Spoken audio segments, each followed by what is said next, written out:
Today, we're unpacking a story that honestly feels like it belongs in a Hollywood movie, but its lessons are deeply, entirely rooted in the harsh realities of corporate culture and human psychology.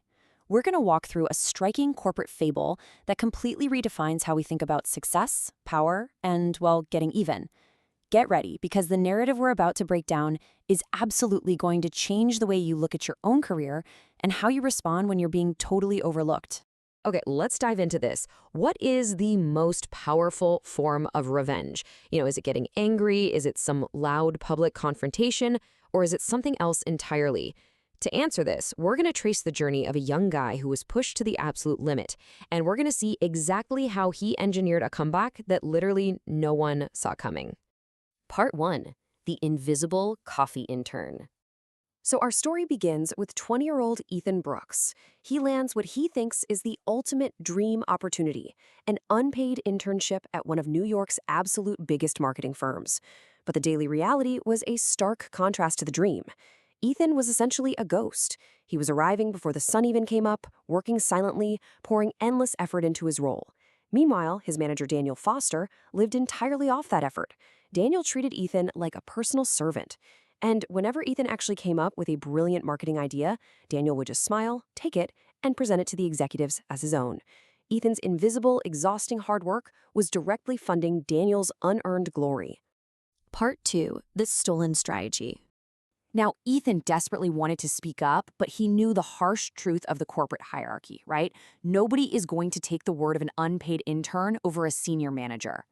That silent tension finally broke when the company announced a major strategy competition where the winner would snag a huge promotion.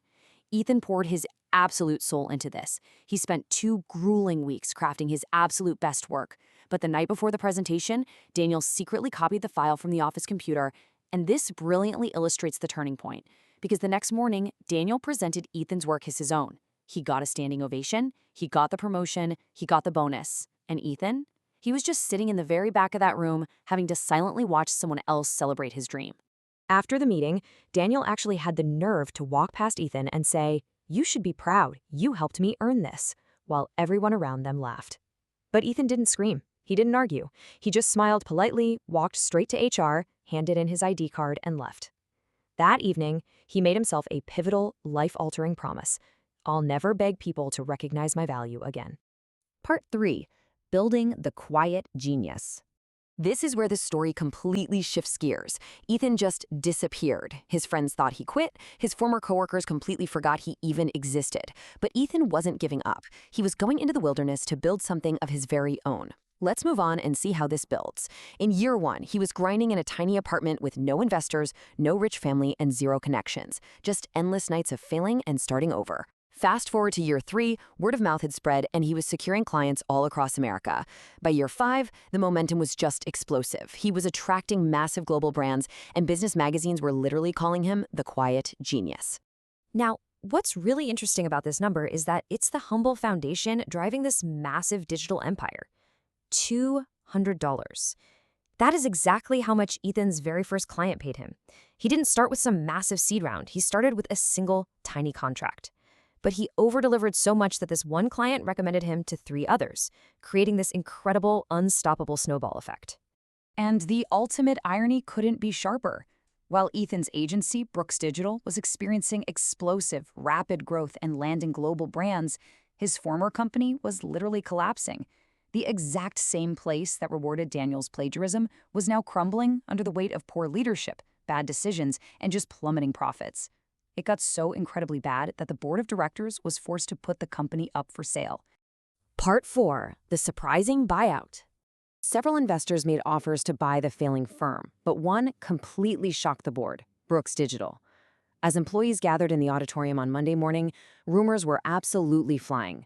Daniel stood near the front, confidently expecting to greet some random wealthy businessman.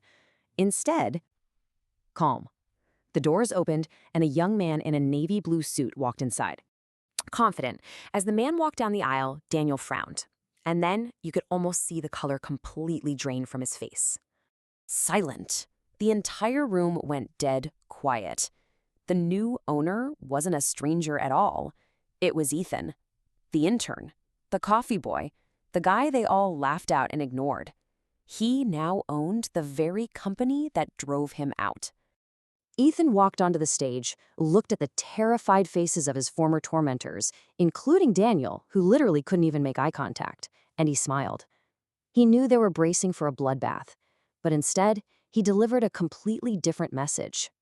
I know some of you were expecting revenge, but that's not why I'm here. I'm here to build a company where talent matters more than job titles. Part 5. Success as True Revenge.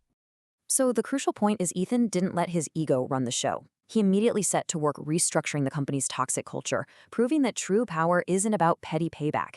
It's about building a system of undeniable excellence. Over the next month, every single manager went through a strict performance review based on 2 very clear principles. Step 1, ignore all personal opinions in office politics. Step 2, evaluate everyone based exclusively on their actual measurable results. It became a pure meritocracy. Which brings us right back to Daniel. The hard data completely stripped away all of his unearned confidence. Employee complaints? Extremely high. Lost clients? Multiple. Plagiarism allegations? Present. Overall leadership? Poor. The evidence clearly spoke for itself, and Daniel was finally called into the CEO's office. Now, Daniel fully expected Ethan to yell at him, to finally unleash years of pent-up anger over that stolen presentation. Instead, Ethan just calmly handed him a termination envelope. Shocked, Daniel asked, "Is this because I stole your work?" And Ethan replied simply, "No, it's because you never learned how to lead." Daniel was completely speechless. He quietly walked away exactly the way Ethan had done 5 years prior. With those toxic elements finally removed, the impact was immediate and profound. The firm became one of the fastest-growing businesses in the entire country. Employee satisfaction hit record highs, and honestly, most importantly, young interns were actively encouraged to share their ideas, with several rising to become managers themselves. Why? Because Ethan never, ever forgot what the dark reality of being invisible actually felt like. Years later, after cementing his legacy as a brilliant CEO and a truly empathetic leader, a reporter sat down with Ethan and asked him the very question we started this explainer with. What does revenge feel like? Ethan just smiled and gave an answer that immediately went viral across the internet. Success speaks louder than revenge ever could. It is such a profound realization. He didn't need to destroy his enemies, he just needed to outgrow them. Which leaves us with this final, absolutely vital takeaway. Sometimes the most powerful revenge is saying nothing at all and just letting your relentless, undeniable success tell your story. So I want to leave you with this question to really think about. Where in your own life are you wasting energy arguing with people who just don't value you, instead of quietly building a future they simply cannot ignore? Keep learning, keep building, and let your results speak for themselves.